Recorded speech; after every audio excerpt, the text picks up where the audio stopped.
Hey guys, this is Julie from Crafty Beach on YouTube, and I have a fun fall planter DIY. We're going to take some of their little wood square panels, and we're actually going to DIY a planter.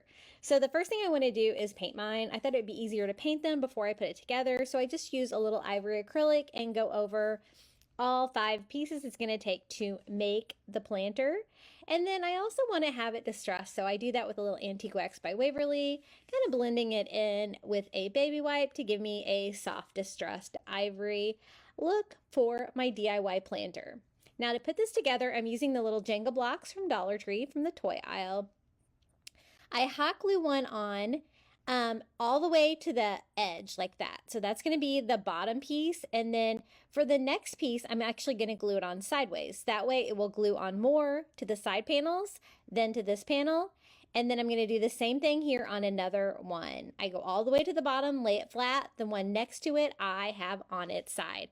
I attach this with hot glue, and then I put hot glue on the other side of them, and I can attach the side panels. Trying to keep my angles at 90 degrees, I go ahead and put the other side on, and now I can just put hot glue on all 4 of them and put my 4th panel on there. It's going to make it nice and sturdy for some faux fall flowers.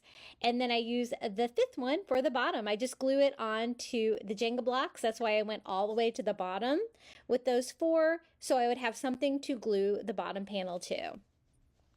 So now we have a cute little planter box. I thought we could DIY it a little bit to make it cute. They have these little rub-on transfers for the fall aisle. This one says Hello Autumn. And so I just scraped this on and decorate it. It's a fun way to decorate things like this without having to break out your Cricut, or if you don't have one. I go and distress it a little bit to kind of make it feel the same distressing as the rest of the planter. And now it's time to fill it up. I'm using one of their little foam cubes, fills up the planter box nicely. I'm going to cover that up with a little bit of Spanish moss, just so you can't see the foam.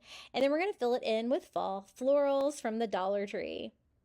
This one's really cute. It's got like lots of different kinds of fall pieces on there, including the cotton, the pine cones, and stuff like that. I thought that was really cute. I was going for like a neutral color scheme on this, the most that I can get. And so I'm just going to kind of add a little bit of everything. I really like the little burlap fall flowers. I think those are really pretty. They have the burlap petals on there.